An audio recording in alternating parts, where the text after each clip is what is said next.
record. Okay, There you go. Leah, thanks very much for that really great introduction. So hopefully we've got a few more people that have come on today to listen to the talk. So as Leah said, this is going to be recorded, or is being recorded now, and we'll share it maybe when all the sessions are done, or maybe more sooner than that, because I guess it's quite timely to get these out sometimes, because we have organized these so they are going out just at the beginning or just before the flight season typically for the species. So yeah, welcome. As Leah said, this is the third of our series of 4 online workshops for Forester. We just thought we'd go online to give ourselves the opportunity to record and share out to more people. You know, people do quite like it. It's a bit more accessible, and it can often, you know, it's quite time consuming as well, driving out to different locations. And the species that we're covering are a little bit niche as well, so they're not for everybody. So we just thought this just made it a little bit more sustainable. So yeah, so it's just going to be a quick fly through for about 20-25 minutes on this very lovely and rare threatened day-flying moth species, the Forester.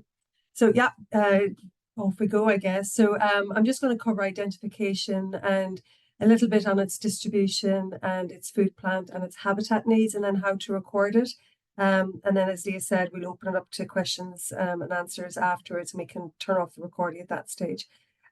So there we go. That's a really nice cover photograph of the species. And I should say from the outset, I think many people might know me already.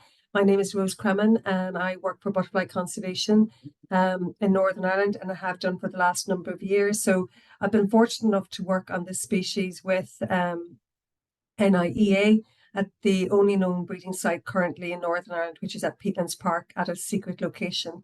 And also I should say that NIEA were very grateful. We get grant funding from the Environment Agency, so really essential for Butterfly Conservation to you know, engage with people and communities and our partners on priority species and landscapes.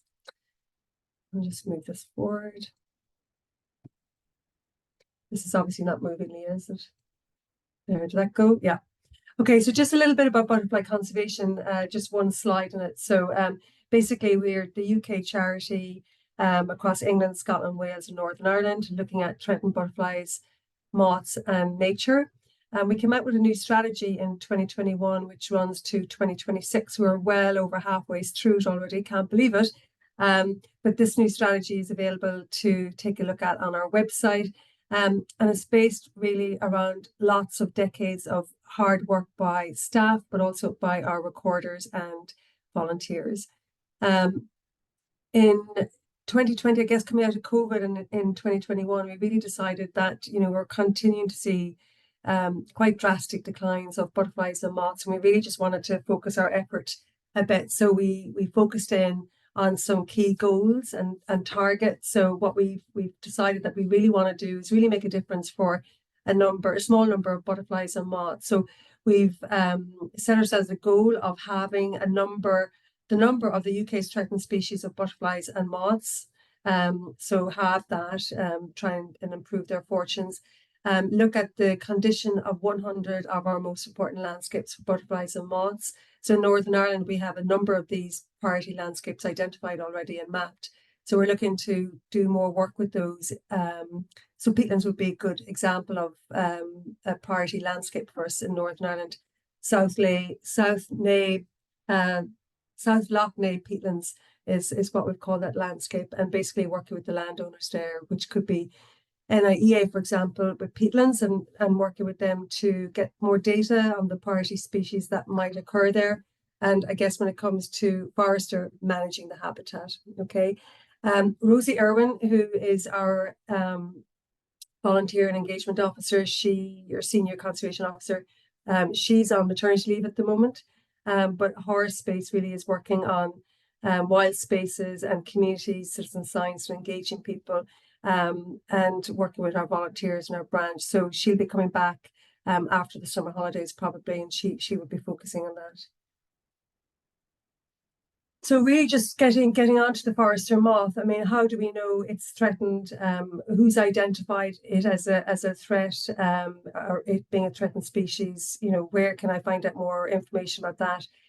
Essentially, in Northern Ireland, like all the countries in the UK, each country has its own priority species list. NIEA help manage that list with CEDAR and the National Museums of Northern Ireland. If you go onto their website there, which we've put a link into, www.habitats.org.uk, you can take a look at the priority species that NIEA have identified for Northern Ireland. And oftentimes that's with the assistance of specialist groups like Butterfly Conservation or Bug Life or the RSPB, depending on the taxa you're looking at. So we have a priority species list for butterflies, and we have one for moths. And the moth one has very ably been put together by the Northern Ireland Moth Committee. So that's there for you all to take a look at.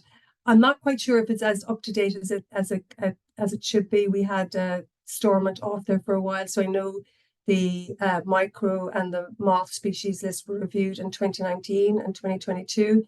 So it may be that they are yet to be put up on the website to be updated, but forester is one of those priority species. And Butterfly Conservation also has a long list of butterflies and moths that we feel we want to take more action for. And if you go onto our website as well, you can also find a list of these species. And happily, these two species do very nicely overlap. So we're not singing off different hymn sheets. We're very much joined up in our approach, and we work with the Northern Ireland Environment Agency and our other partners on priority species lists all the time. And I suppose maybe ours is slightly more focused and more nuanced. And it may be that Butterfly Conservation feel that we can be more effective, delivering conservation action for one species over another. But, essentially they're very reflective of each other. In our new strategy, what we did do, though, was focus down on a short list of priority butterflies and moths across the UK. So we now have a list of 71 species that we're really, really focused on. Forester isn't on that list because that's a UK list.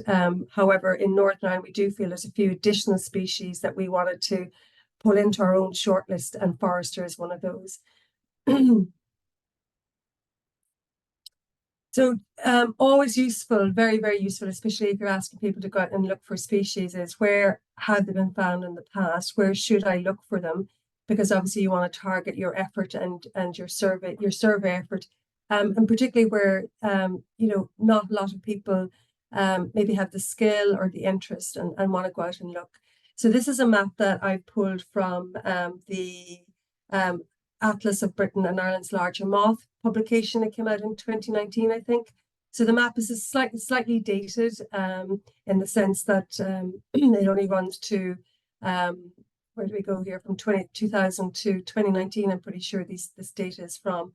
But it gives you a good indication of where the species occurs across Britain and Ireland. So you can see here, can you see that, the arrow going around? Yeah, I think you can. We've got a number of sites here in around Lough Neagh and also in Fermanagh in Northern Ireland. And there's some other sites here in Donegal and around coastal sites around the island of Ireland. In England, it's also considered quite a scarce moth, threatened. And you can see again, these black distribution dots are showing records from 2000 onwards. So the yellow dots represent records of sites that are pre 1970. So unfortunately, a lot of these sites now no longer support the species because the habitat isn't suitable, or it's been managed incorrectly, or it wasn't designated, etc. I mean, this is a really useful map again. It does, the forester is a resident moth, as it says here, is formerly distributed across large parts of England and Wales, but it's much declined, and it's widely scattered but local and infrequent in Ireland. So this is a more up-to-date map again, or a more close-up map of the situation on the island of Ireland. And I know that Moths Ireland updated their maps quite recently, but it does look like this data just goes up to 2020. However, if we look at the situation in Northern Ireland, we can see that we've got a couple of sites here around Lough Neagh, and there was one over here in Fermanagh as well. However, we now do know that there are just one breeding site. There is just one breeding site in Lough Neagh, and it's at Peatlands Park. So these other locations, we haven't been able to confirm them breeding in the last number of years. However, this is the purpose of today, right? So we want to ask people to go out and take a look and see if they can visit other potential suitable sites or revisit sites where they've been recorded before. I have talked to a number of people who've been looking at the species for a number of decades, a lot longer than me. And we do feel that it could be that it occurs in other counties, not other counties, the same counties, but Tyrone, Fermanagh, maybe Derry, Londonderry, and Armagh, right? And really, across this sort of this mid belt in Northern Ireland. And obviously, if you're tuning in from the Republic, I know Sabine, you live in County Leitrim, it would be fantastic. You've got some fantastic habitat around there, and it's definitely worth taking a look. So it really is a plea. We're down to one site in Northern Ireland. It's essential that if there are other sites out there, that these sites are identified. We record them. The records are sent in digitally so that they're there for posterity. And then that you contact Butterfly Conservation and myself so that I can go out and, with permission, get onto the site, monitor the site, see how many species are there, and really crucially is give the correct land management advice to the landowner so we retain that population. So we are very hopeful, and let's see. It's just at the very beginning of the flight season for the species. So we have everything to play for, if particularly if the weather plays ball. So just a little bit about the life cycle as well of the species. So as it says here, it does overwinter as a larvae. So that's the majority of its, I suppose, its year of its life is spent at the larval stage. And it's found low down in the sward, which is basically just the vegetation where it occurs. So it's a larvae from July until early May, right? And then at that stage, it heads off, pupates. And again, that is a very difficult thing to find, and we're not asking people to try and find a pupa. What we're asking you to do is look out for the adult. So the adult flies in from mid-May, so we're definitely into mid-May at this stage. We're at the end of May, right to the very early July, but really its peak flight period really is sort of the first couple of weeks, mid-June really. But it just depends on the season, right? If the season is cool and cold, then it might pupate and take longer to emerge. So what we're asking is for people to go out from now, really, until the very beginning of July and look for suitable breeding sites and see if you can go find the species. It flies in sunshine. It does like quite nice sunshine, warm, sunny sunshine, obviously, sheltered locations. And I have seen it obviously at Peatlands Park. It is, once you get your eye in, it is quite easy to pick out. And also it's very easy to photograph. So really what you need to do is be looking at flowers, any of the plants that it might be nectaring on. So once you're in suitable habitat, which I'll describe in a minute, you just need to spend some time walking around it and checking the flowers and looking for this very small species. And it is small. It's really just the size of maybe your small fingernail. So it's 11 to 15 millimeters long. So it's quite small, but it's not microscopic at all either. It's got these very quite long, distinctive antennae. And the colors of the wings do vary with age. They change in color. So they go from a very bluey green to quite a green, but very metallic-y and silvery, shiny in the sunlight. Really, really lovely species. The other key thing, obviously, of course, is while we have, I want to say, lots of wet species-rich meadows, we don't, but we have lots of common sorrel, right? So what you want to do is find species-rich meadows with this food plant in it. And I'm just got a slide here showing you what that looks like. So the food plant is typically in Ireland common sorrel, and it's quite a tall plant. It's related to dock. So if you're familiar with dock, it's got these like inflorescence, these quite branched, tiny little flowers that obviously go to seed later on. But this is what it looks like here, and the leaves are quite different. So the description here, which I've lifted from Wildflowers of Ireland website, is that it's tall, a slender spike of tiny reddish flowers, which are on display from May to August. So this is really, really useful, right? If you're out looking for the adults, then what you need to look for is the food plant first. And fortunately for us, the food plant is in flower at the same time that the adults are on the wing. So that's really your first go-to. Look for the food plant. And just in case I need to remind you, the food plant is the plant that the female will lay her eggs on. So Forester is a specialist. Moth is quite fussy in where it lays its eggs, and it's got to be either common sorrel typically or sheep sorrel. So look for the food plant, and then if it's a habitat with plenty of nectar source, and in that area that I was talking about, sort of Armagh, Fermanagh, Tyrone, and also the border counties or counties where, you know, if you looked at the map where you saw there were some dots already, it's certainly worth searching for now. And again, the other big thing is you do need the weather conditions. So going to look for it on a cloudy, windy day or a damp, drizzly day, it's just not really going to work. You could do your site recce. You could look for suitable sites. You will see the food plant and flower. You'll see that there's plenty of nectar sources around, but come back on a day when the conditions are better. So that's very key as well, food plant. We've been really fortunate with partnering up with the All Ireland Pollinator Plan. Dr. Una Fitzpatrick got in touch with me about a year ago and said, "Oh, Rose, you know, would you like to do a rare pollinator guide with us?" And I suggested the Forester. So she got back in touch just before Christmas, and we put this together really quickly with one of our ecologists, myself, Una, and with the Northern Ireland Moth Committee. So we're delighted and thrilled that this was produced so quickly. And it has resulted in a little bit of press for us, which is really good, and more importantly for the moth. So we've gotten some emails already from people, largely from the garden. So I suspect that they're, you know, people just excited, maybe seeing holly blue in their garden, something like that. But I'm going to check that out with them as well.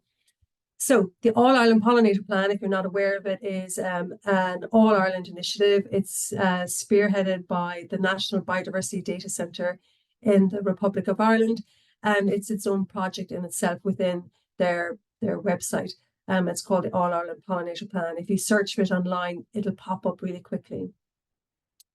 They have produced masses of very useful information for communities, for businesses, and for recorders.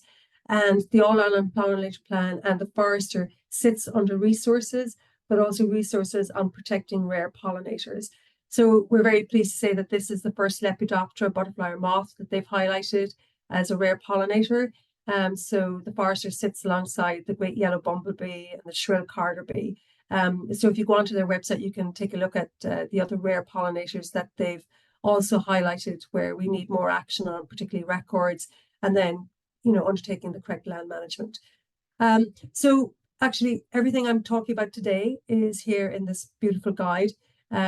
We've poured ourselves into it to some degree. So information about its life cycle, you can see there's a lovely infographic here. So what it's doing at different stages of the year. We also talk about the nectar food plants. So what you need to look out for as well, you know, the plants that you might go and take a look on to see if Forester is nectaring there. So it's very, very useful. It's downloadable. You can print it off or you can have it on your phone. So you probably just need to have a digit copy rather than printing, but that's up to you. If you're really keen and you really like it, I do have a number of printed copies. So I'm happy to post you out one or two as well if you feel like printed copy is really for you or you'd like to share it with somebody else. So I'm happy to do that as well. So I've just pulled out a little bit of information from the guide. So it talks really about what it needs. So I just wanted to spend a little bit of time on this as well. So I know Sabine and there's a few other people maybe on the call as well.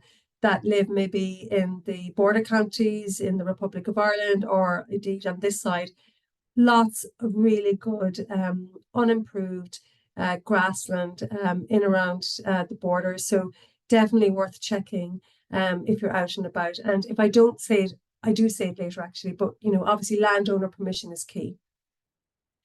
So what does it need? Well, it needs suitable habitat where the food plant is, right? So that's crucial. The food plant is crucial. And really it needs to be land that hasn't been ploughed and reseeded or fertilized or slurried. It's just not going to work. It's just not going to be species rich. And maybe the forest had occurred there in the past, but now it's been lost because of inappropriate management. So it's found actually a bit like marsh artillery. Common sorrel is a food plant that's found across a wide range of habitats. So it does seem like in the Republic of Ireland, it's found maybe in sort of fen, peaty grassland type sites, to calcareous grassland, to wet meadows. So you're not so much confined by habitat, but as finding the food plant. So habitat where it's found include damp meadows, fens, dune slacks, and the margins of coastal wetlands. So quite diverse, really. But it does need a good supply of nectar plants. So we debated a list of plants here that would be in flower and that we'd also seen it on. So wildflowers like ragged robin, buttercups, red clover, common spotted orchid, which we definitely see it on, meadow thistle. Field scabious is maybe at the very end of its season. Wild angelica is something that you could see it on, the marsh thistle, sorry, and also marsh cinquefoil. So look out for those plants, look out for the food plant. That's what it needs. And really, in terms of management, it's very light and extensive grazing by animals, ideally. Sometimes these fields can be abandoned and perhaps not grazed at all, and maybe they'll manage to keep their diversity, but usually, essentially, they do scrub up. So you are looking for some very light grazing animals to maintain the habitat for the species. So within the guide, what we did was we identified a number of key actions, and within the guide, we have gone into more detail on what these actions look like, right? But what we are essentially looking to do, just the highlights, would be maintain populations on current sites. So our primary goal in Northern Ireland really is to make sure, as best we can, that we don't lose the species at Peatlands Park. And of course, climate change and other factors outside our control may not allow that to happen, but we're working very hard to keep it there. And that really includes scrub management. We need to manage, number 2, wet grassland sites for foresters. So another action would be in and around where there's a population, or where there were populations in the past, is to maintain that habitat. So that's really key. And I should say as well, like where you find forester, you'll also likely find a host of other threatened priority species. So there's lots of other species that would benefit from you managing your site, your wet grassland site, for a forester and for other species.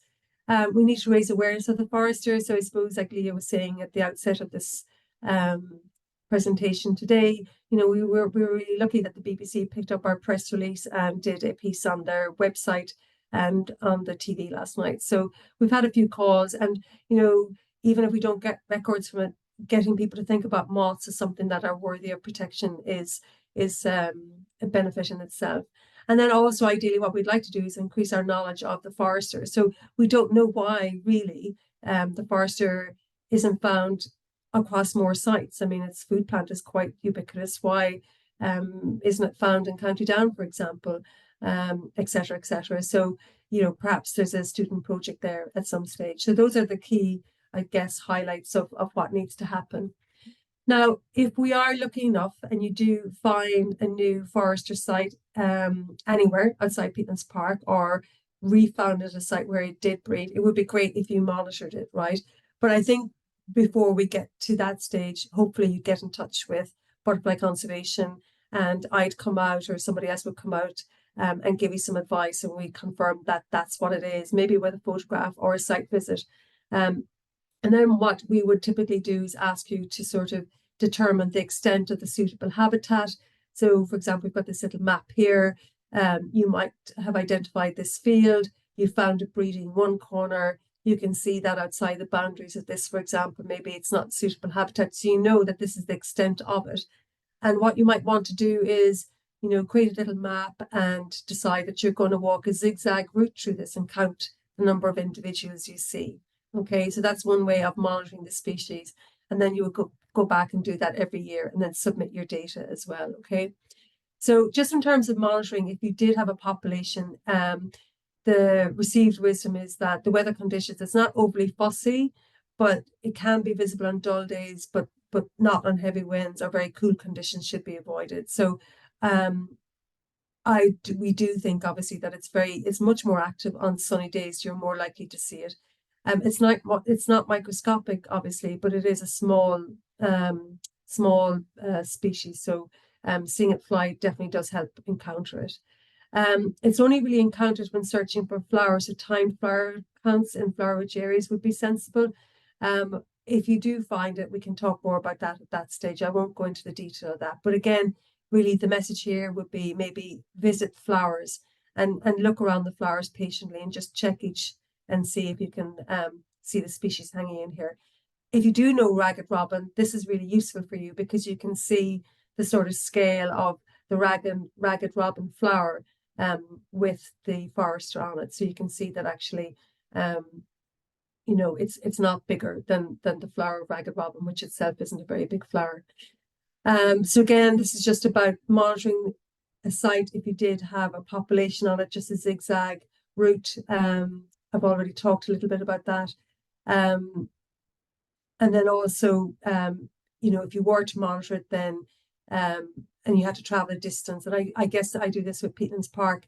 When I go there, we walk a large heath transect as well at the same time. So I suppose this isn't as important a slide for anybody here today because really we only have one population in Northern Ireland, and really the big target for today is trying to find other populations or monitor other sites.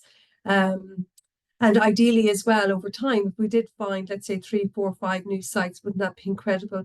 What we would do is we'd need to cover all of these sites to get a good trend over time for the species. So that sort of information and support is out there, and that's ideally where we'd like to end up, okay, looking at the species. So also in terms of letting us know where you saw the species and how many you saw, I mean, that's crucial, right? So undoubtedly there's lots of people out there with lots of notebooks or records in their head, but really unless you share that with a recorder, and Facebook, I should say, while it's great to share your observations, it's not a place where we go in and lift records from and record, submit it digitally. You do need to go in yourself as the recorder onto something like iRecord and log the data there yourself. Okay, that is really, really crucial. So do that. If you still like a notebook and pen, for example, you can record all the information when you're out in the field. And then when you come home later that day, or if you want to do it at the end of the week, then you can submit your record. But I mean, essentially, what is a record? It's the date you saw the species on, the location, which might be a townland name, and then you'd also need to get the grid reference, okay, which is easily got through Irish Grid Reference Finder.ie.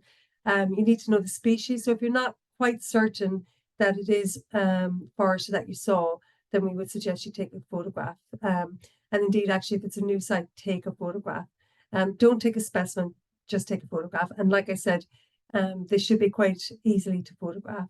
And we'd also like to know how many you saw. So there is a little bit of skill in that. You need to make sure that you don't double count, which is the reason why you'd walk a transect, a walk through a site, and you'd record the species you see in front of you, but not behind you, okay?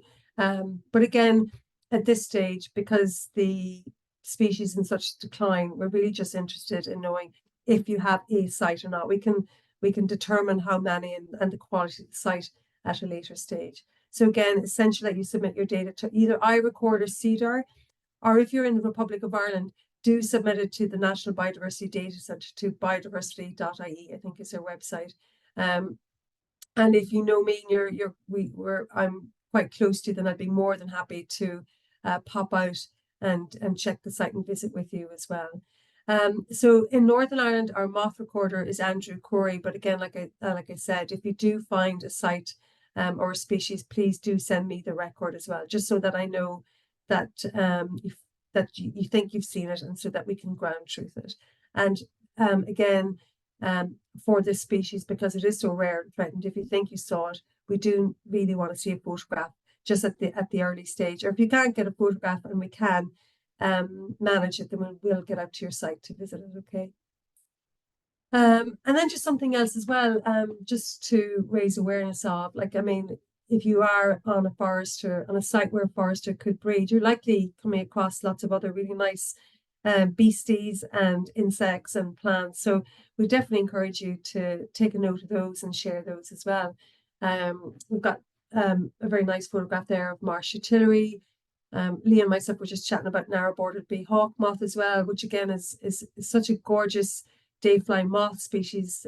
If you haven't seen it before, it just looks like it's a bumblebee mimic.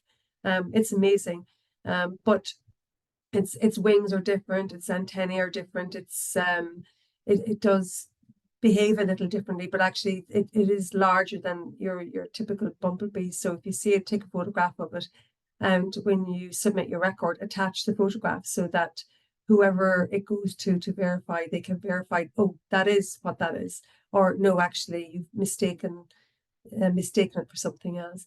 And this is Lebia crux minor, which is a rare beetle that you could find on habitat where you'd find these other species as well. And of course, there's also plants. So this is the lesser butterfly orchid. So there's lots of other things to explore and see and find when you're out in these lovely habitats. So just wanted to mention health and safety as well. I mean, look, you know, butterfly conservation, we don't have any nature reserves in Northern Ireland. And, you know, what we do is we work very closely with our partners and with landowners. So it's essential wherever you are that you ensure that you have the permission of the landowner before you go onto private land. It's just a courtesy, but also, you know, it's essential. You know, you have to have permission, otherwise you're trespassing. And just good practice as well. So, you know, if you're going out, make sure your mobile phone is fully charged. You know, things, you know, you could fall and, you know, twist an ankle and struggle to get back to your car. So just make sure that you have a phone charged. You should definitely have a buddy system in place. Someone should always know where you're going, what time to expect you back at. It's just really important. And dress appropriately. And I should say as well, you know, it's tick season now. So I know we were out on the site last week and people are starting to find ticks now as well. So do check yourself. Long sleeves and long trouser legs might be the thing for you. Bring a camera. Your phone often will double these days as a camera. I know I use my phone all the time now. It's just so handy and light and easy. You might want to bring a GPS device with you, and you know, a small pocket notebook and a pen is still really handy, because as you're out in these lovely sites, the records will start mounting up, and it's hard to keep a tally in your head. So I would say jot them down. If you need any help with health and safety for field work, then please do ask us.